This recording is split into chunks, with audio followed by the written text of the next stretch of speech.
Alright, I'm out here just later in the day on the same day, March 20th, 2024. As you can see, today it turns out was the day Pratt Avenue as a gateless crossing officially ended. I was not expecting to go ahead and get the relay case cut over, and apparently they weren't either. But anyways, I'm out here. As you can see, the old cantilever right here is still in place. As of time of recording this, apparently it will be getting removed tomorrow. I do not know if I'll be coming out here to see if I want it to be removed. I may just wait a little bit before filming this crossing again. As you can see, here's the old cantilever. The lights on it are all bagged up. The mast lights, of course, are safe trend 12x24s, incandescents. The overhead lights are incandescent, safe trend 12x20s. And of course, up here you have the general signals type 2 that replaced my radio bell, which is now dead.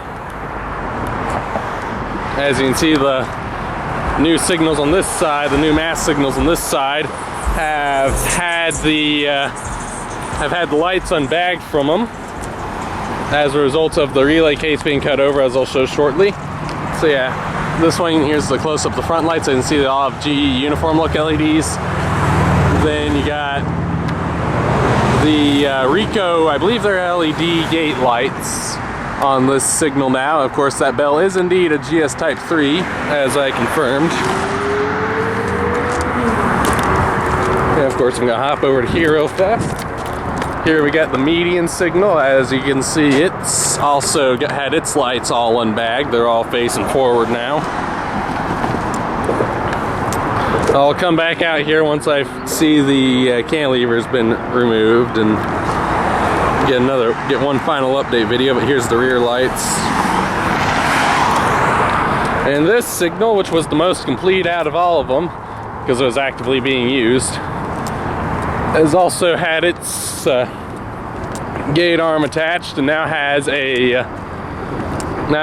of course gate lights on it. If I recall correctly, these are also LED gate lights, and they are all from Rico as well. I should have a 362 coming at least, so hopefully it won't be too long before something gets here. But yeah, so yeah, today so not often I do 2 update videos to one crossing in one day. I guess the next project will be to replace that old relay case over there at Meridian Street with the new one they have sitting over by Church Street. But anyways, this is the final, or at least next to final update to Pratt Avenue, showing the new signals in place here. They have fully upgraded. They have almost completed the upgrade here. Over and out.